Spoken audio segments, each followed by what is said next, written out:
pour ce chouette témoignage. Et j'ai des choses que je vais vous dire qui vont résonner parfois de temps en temps avec des choses qu'il nous a transmises. Donc, c'est très bien. Donc, moi, je suis Florence. Ça va là? Ça résonne pas? C'est donc, moi, je suis Florence Villemont. Je suis coprésidente de l'association Humanité Solidaire 64. Et l'objet de l'association, c'est l'accompagnement des personnes en situation de migration en grande précarité. Donc, comme le citait tout à l'heure Philippe, il y a eu un événement important ici dans notre région, c'est l'arrivée de jeunes Soudanais demandeurs d'asile suite au démantèlement de la jungle de Calais. Je ne sais pas si vous vous souvenez, c'est en 2016. Et en 2016, et Afghans. Des Soudanais, des Afghans, effectivement. Et donc l'association Humanité Solidaire est partie à ce moment-là. Donc je vais vous raconter quelques événements. Et pour répondre à la demande de Philippe, qui m'a demandé en fait un témoignage particulier, je vais vous raconter un petit peu ce que moi j'ai ressenti à un certain moment pour donner une nouvelle direction à notre association. Et ce témoignage d'ailleurs va résonner avec ce que tu nous as livré tout à l'heure. Donc juste pour vous dire, ce témoignage-là, c'est quelque chose qui m'est arrivé un soir de décembre 2019. Il pleuvait vraiment de façon épouvantable, très fort, il faisait très froid. Et donc moi j'étais déjà impliquée dans cette association depuis 2 ans, depuis l'arrivée de ces Soudanais, de ces Afghans à Gélos, puisqu'ils étaient logés à Vétrette dans ce bâtiment qui était anciennement un centre de formation, qui avait logé toutes ces personnes. Ils sont arrivés à 54. Et donc moi, quand ils sont arrivés, puisque j'habite à côté, quand ils sont arrivés, je me suis mobilisée avec, on était une trentaine à l'époque, pour donner des cours de français, faire des accompagnements, des choses qui pouvaient arranger ces jeunes. Donc entre 2016, 2017, 2018, on a créé ce collectif, cette association, et l'association Humanité Solidaire a été créée en janvier 2018.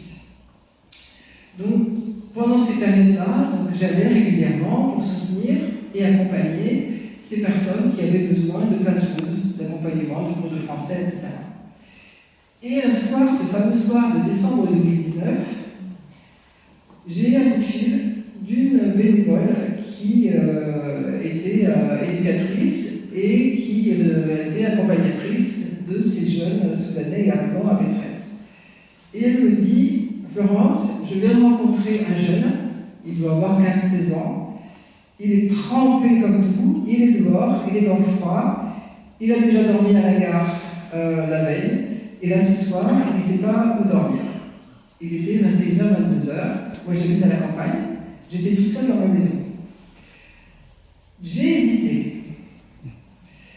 Je me suis dit, est-ce que je vais faire ce pas-là? Je vous laisse juste réfléchir à ça, 2 secondes. Dire, voilà, je me mets dans cette situation, il est tard, il était 21h, 22h, j'étais tout seul dans ma maison en campagne, il y a quelqu'un qui m'appelle pour un jeune en détresse. Qu'est-ce que je fais? Est-ce que j'ouvre ma maison? Je ne connais pas, je n'ai jamais vu. Qu'est-ce que je fais? Je vais juste le faire, je laisse avec cette question en tête. Et pendant cette période-là, moi j'étais déjà impliquée beaucoup dans l'aide internationale. Et j'étais administratrice dans une association qui s'appelle les Amis des Enfants du Monde, où on faisait de l'aide internationale dans 14 pays dans le monde. Et j'avais fait des missions, et de par mon travail, j'avais quand même pas mal bourlingué dans différents pays. Et à chaque fois que je bourlinguais, j'essayais de faire des choses justement pour les plus démunis, à travailler dans les bidonvilles ou dans les orphelinats.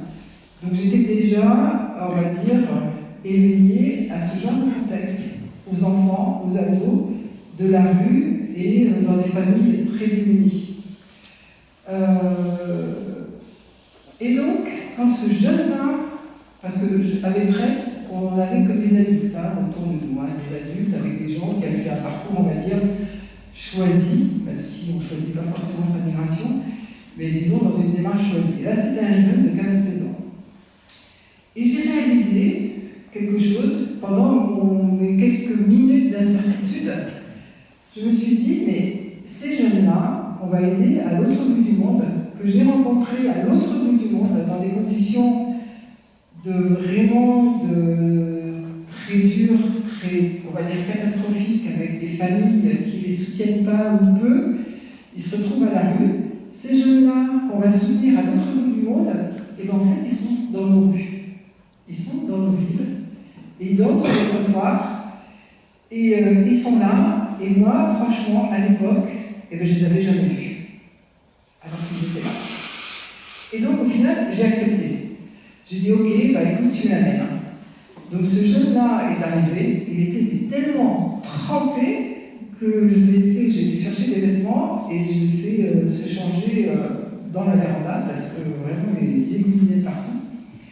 Et franchement, ça a été à ce moment-là que pour moi j'ai eu un déclic en disant, ils ne sont pas seulement à l'autre bout du monde, ils ne sont pas seulement dans les prospectus, ils ne sont pas seulement à la télé, dans les témoignages, ils sont à Pau, ils dorment à la gare, ils dorment sous les arbres quand il fait beau du parc Laurence, parce que j'ai demandé à certains où est-ce que vous dormez.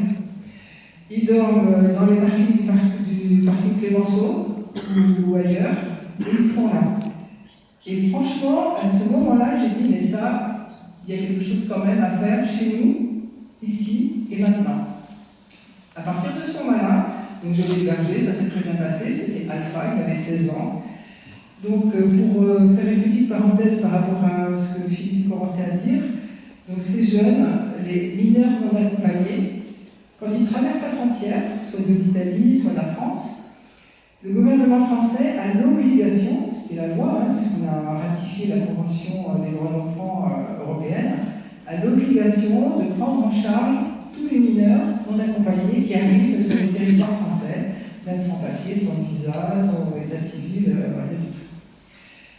Quand ils arrivent sur le sol français, ils sont pris en charge dans les foyers de l'aide sociale à l'enfance. Au bout de quelques semaines, quelques mois pour les plus chanceux, ils vont passer une évaluation. Le conseil départemental, aujourd'hui, délègue cette évaluation à l'association Exarcos, qui a des éducateurs, évaluateurs. C'est un entretien qui dure à peu près une journée, enfin plusieurs heures au moins. Et au bout de cette évaluation, on va leur dire « Ok, je te crois. Ok, tu as tes papiers, je te crois qu'ils sont bons. Tu as une tête qui correspond à ton âge, donc c'est bon, tu peux rester en foyer. » Et pour certains, et bien là, on va leur dire « Bon, ben moi, nous, on ne te croit pas. Les papiers, d'abord, tu n'en as pas, ou ce papier est bizarre, et puis tu es un peu grand, ta voix est un peu grave. » Et du jour au lendemain, ces jeunes-là sont mis dehors. Mais du jour au lendemain, c'est-à-dire que le matin, ils ont une évaluation, on leur dit « Tu vas chercher ton sac, tu sors », et ils sont dans la rue. Et à partir de ce moment-là, ces jeunes donc, peuvent faire valoir leur minorité avec l'aide d'un avocat. Ils partent au tribunal voir un juge pour enfants pour faire valoir leur minorité. Mais pendant cette période-là, il y a une sorte de zone grise, c'est-à-dire qu'il n'y a personne, ils n'ont aucun droit. Ils sont absolument sans ressources. Et aucune structure, on va dire, institutionnelle ne va les aider. Ils se retrouvent à la rue, ils ne savent pas où dormir, hormis le 115. Le 115, il y a des temps de carence, c'est-à-dire qu'ils vont avoir 3 nuits, 4 nuits, et entre les 3-4 nuits, il y a un temps de latence qui peut aller de plusieurs jours, voire 12 jours à une période, maintenant c'est un peu mieux, mais il y a un an, c'était jusqu'à 12 jours dehors. Ils ne savent pas où manger, et personne ne les accompagne. Donc à partir de ce moment-là, quand on a réalisé dans l'association que ces jeunes existaient, ils sont devenus visibles. C'est-à-dire qu'on s'est mobilisé pour les accompagner, pour avoir des partenariats avec le CCRS, des partenariats avec d'autres associations, pour les accompagner par les associations caritatives, pour les accompagner parce qu'ils sont toute la journée dehors. Donc on a mobilisé des bénévoles pour des cours de français, par exemple. Aujourd'hui, on a 4 cours de français par semaine, donc ça veut dire aussi des équipes de bénévoles qui se mobilisent. On fait la distribution le week-end parce qu'ils n'ont rien à manger. Et surtout, on a mis en place un groupe d'hébergeurs solidaires pour les héberger la nuit quand il n'y aura pas de place au 115. Là, il y en a deux là, que j'ai récupérés ce soir, donc je les ai fait m'attendre sur les canapés à côté. Et donc, on a besoin d'hébergeurs solidaires, donc là je fais un petit appel, hein, c'est-à-dire que si vous vous sentez, si vous avez un peu d'espace dans votre maison, si ça vous tente de rencontrer un jeune, parce que c'est chouette aussi, hein, c'est un peu ce que racontait Philippe, hein, il y a des relations avec ces jeunes, on apprend à les connaître, ils ont des choses à nous raconter, et c'est voilà, c'est quelque chose qui est, on va dire, qui anime un peu nos soirées, et voilà. Donc, si vous vous sentez prêt à faire le pas, n'hésitez pas à revenir vers moi, ou même à être bénévole dans l'association. Alors, depuis 2019, donc, moi j'ai porté ce projet au sein de l'association Humanité Solidaire. Au début, ce n'était pas forcément évident parce qu'on se disait, c'est les mineurs. Comment gérer les mineurs? Et bien, en fait, c'est très simple. On les gère comme nos propres ados, quand on a eu des enfants. C'est-à-dire qu'il leur faut un cadre, il leur faut un accompagnement. Et là, on n'est pas tout seul parce qu'ils sont accompagnés par des avocats. Et on a défini des partenariats avec des autres associations pour une sorte de définir des associations par compétences. On travaille beaucoup avec la CIMAD qui a des compétences sur le juridique, donc qui va les accompagner pour leur expliquer leurs droits, que ce soit pendant leur recours ou que ce soit au moment du dépôt de la demande de titre de séjour quand ils ont 18 ans. On travaille aussi avec RESF, le Réseau d'éducation sans frontières. En ce moment, on accompagne presque 40 jeunes. Sur les 40 jeunes, il y en a 31 qui sont scolarisés. On a réussi à scolariser plus de 30 jeunes grâce, et ça il faut le dire, grâce à la bonne volonté des établissements scolaires qui les ont acceptés. On en a au lycée professionnel de Gélos, on en a presque une dizaine. On en a dans plusieurs établissements à Pau. Pour chacun, on a un référent scolaire. C'est-à-dire que vraiment, on fait un gros travail d'accompagnement pour éviter que ces jeunes sont sans représentant légal, donc sans famille, sans tuteur de l'aide sociale à l'enfance, mais nous on fait en sorte qu'on les accompagne sur leur bout de chemin.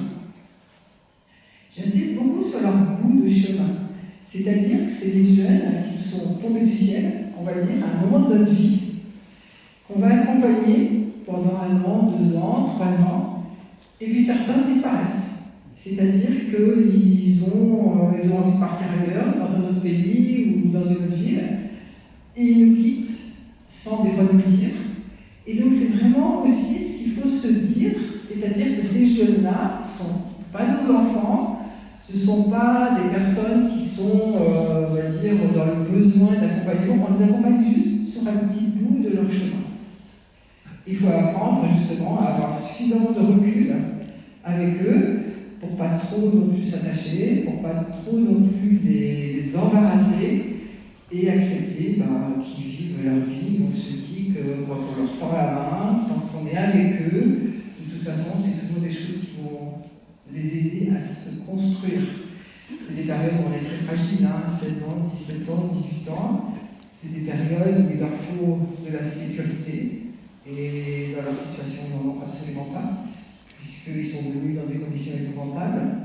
Ils sont là, il y en a beaucoup qui sont très malades, donc on accompagne aussi à l'hôpital, dans des opérations, etc. Donc là, vraiment, on les accompagne pour qu'ils puissent se construire une vie d'adulte le mieux possible, malgré leur situation catastrophique. Et pour un peu, donc là, moi je vais terminer, parce que tu m'avais donné 10 minutes à peu près. Alors, par rapport à l'expression de départ, que tu disais, faire corps avec les plus démunis, moi j'ai un peu réfléchi pour moi, qu'est-ce que ça a comme sens? Faire corps avec les plus démunis, pour moi, c'est les accompagner au-delà des mots. C'est-à-dire qu'on peut dire, on peut faire corps, oui, on peut y penser, on peut faire des choses, on peut faire des dons, mais là, faire corps, c'est vraiment un peu comme ce que tu disais, rapprocher les distances. avec toutes ces personnes, les accompagner, les mettre en sécurité. Et depuis, et je vais terminer par ça, alors bon, moi je ne suis pas croyante, mais vraiment, au moment où j'ai vraiment compris que ces jeunes, en particulier les jeunes, qui m'a profondément touchée, j'ai compris qu'ils étaient là, qu'ils étaient visibles, je me suis sentie investie d'une sorte de mission. Alors, une mission, c'est pas un grand mot pour moi, c'est juste quelque chose que j'ai senti vraiment indispensable et qui m'a porté, et qui continue à me porter d'ailleurs. Voilà, donc moi j'ai terminé, j'ai ma petite fiche de renseignements pour ceux qui le souhaitent, et surtout laissez-moi vos coordonnées si vous voulez faire une aventure avec nous.